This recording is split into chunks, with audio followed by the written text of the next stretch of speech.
When I see a bunch of sorry-ass motherfuckers like you with more hair than me, put your goddamn hands up on the car if I go get my clippers go crazy up in here. Fuck you, pig.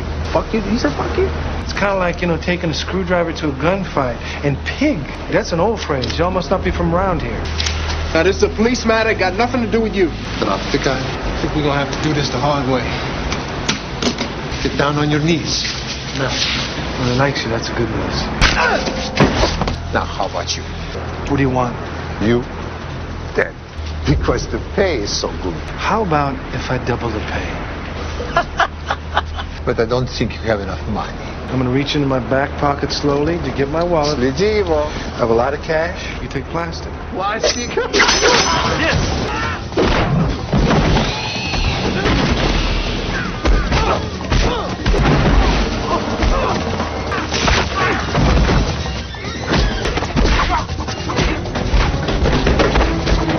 The story begins at a local Catholic school. A student named Johnny Devil suddenly takes his teacher and classmates hostage. He threatens to kill everyone, and then himself, though his motive remains unclear. 2 Los Angeles police detectives are quickly sent to the scene. Jack Cole, recently transferred from the East Coast, carries a mysterious past. He is partnered with Jim Campbell, a tough, aggressive investigator known for his impatience. Together, they move fast to bring the dangerous situation under control. Cole tries to calm Johnny and distracts him by asking him to look out the window. That moment gives Cole the chance to slip into the classroom. Johnny refuses to drop the gun and continues to make threats. Cole suddenly rushes in, knocks Johnny down, and disarms him. The confrontation ends quickly, without any further violence. Outside the school, Johnny's father, Frank Deal, expresses relief and thanks Cole for saving his son. The mood shifts when Frank asks Cole to testify that Johnny is mentally unstable, hoping an insanity defense will keep him out of prison. Cole immediately refuses the request. Frank then increases the pressure at the police station. He sends one of his private bodyguards to threaten Cole and force him to cooperate. Cole refuses again. He orders the bodyguard to leave and deliver a message that he does not tolerate threats, especially inside his own office. Nobody threatens me. Now get your ugly white ass out of here. Don't come back. Frank Darrow is not an ordinary man. He is powerful, well-connected, and firmly believes he can manipulate the justice system through his network. Cole's refusal to distort the truth deeply wounds his pride. In response, Frank orders Cunningham to send their Russian associates to hunt down Cole and Campbell. His goal is to silence them permanently and eliminate the threat once and for all. Meanwhile, Cole and Campbell receive an urgent call. A serial killer known as the Family Man has just murdered a married couple in a Los Angeles suburb. The detectives are ordered to respond immediately. On the way, they come across a carjacking in progress. Campbell urges Cole to ignore it and stay on mission, but Cole decides to intervene and stop the crime. Cole and Campbell confront the thugs and order them to stop. They quickly realize it is a planned ambush. That's an old phrase. Put your goddamn hands up on the car if I go get my clippers go crazy up in here. Fuck you, pig. Fuck you? He said fuck you?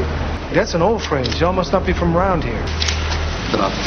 The attackers surround them and force them to lower their weapons. Their goal is not robbery, but Cole himself. One of the men tries to bargain with a large amount of cash, believing money can buy his way out. It soon becomes clear that this is not a deal, but a violent trap. After the fight, Cole discovers a distinctive Russian gang tattoo on one of the attackers. He realizes that Frank Devil is the one who sent them.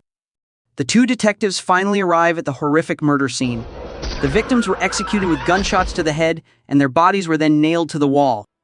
This is the killer's signature, a brutal and disturbing method. The situation turns more serious when Cole recognizes the female victim. She is his ex-wife.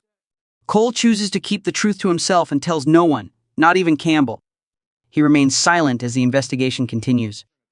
Later, Campbell's captain discovers that Cole's fingerprints are found on the woman's body. The revelation shocks the entire police department, and Campbell is forced to question his own partner. He contacts a close friend to learn more about Cole's past while intensifying the investigation into the dark forces behind the case.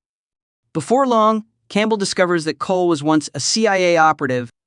He was known by the nickname The Flash. The name came from Cole's ability to move extremely fast and silently through the jungle. Most targets only caught a brief glimpse of him before he struck.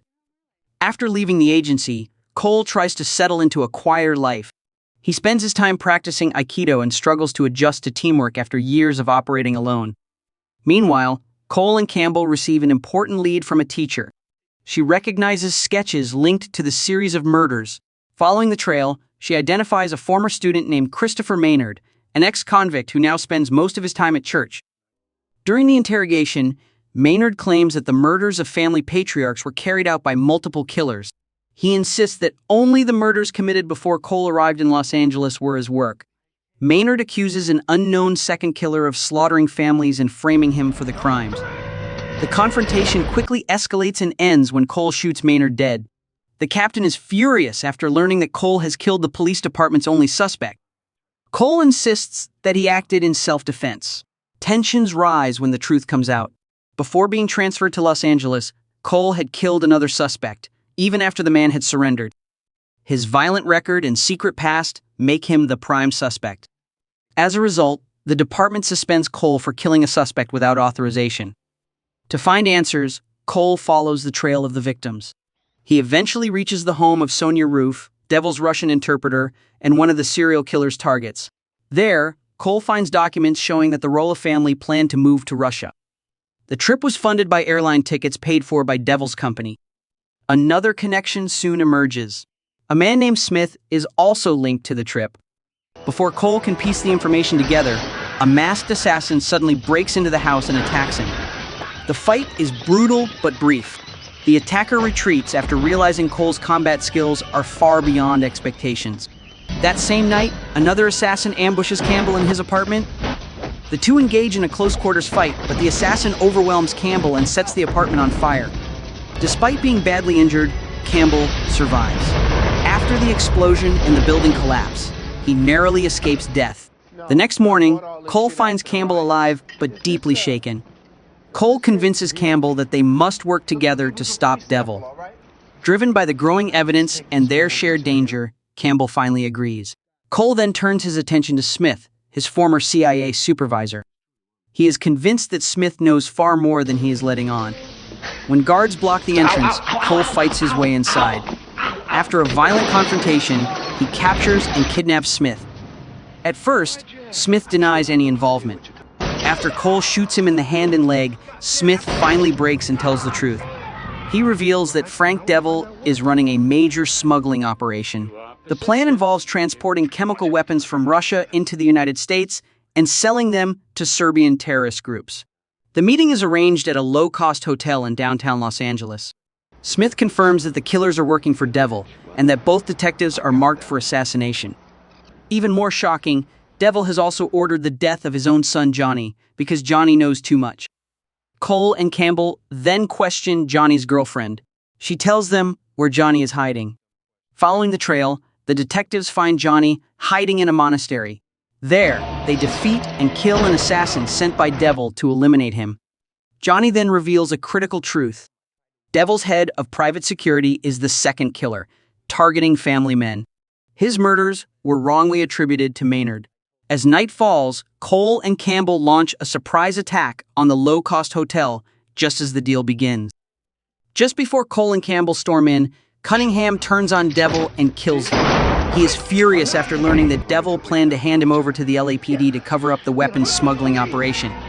Chaos erupts, leading to a brutal one-on-one fight between Cole and Cunningham.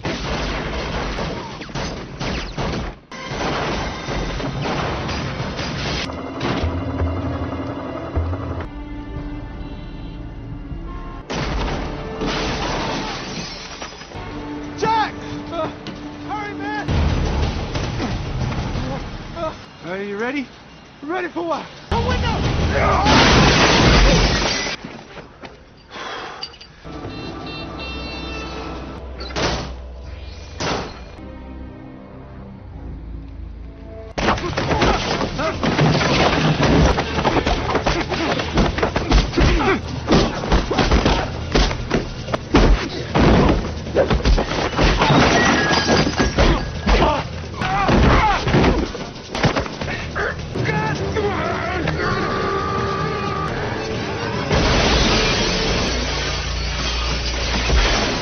Cole ends the struggle by throwing Cunningham through a window. The fall sends Cunningham onto a rotting iron fence below, killing him instantly. Paramedics rush in as backup units secure the building. Campbell jokingly remarks that Cole has caused trouble since their very first day together. Cole responds with a quiet smile. Moments later, paramedics load Campbell into an ambulance and take him to the hospital. The story comes to an end. Subscribe to the channel for more TV shows like this, and don't forget to like the video to support the channel.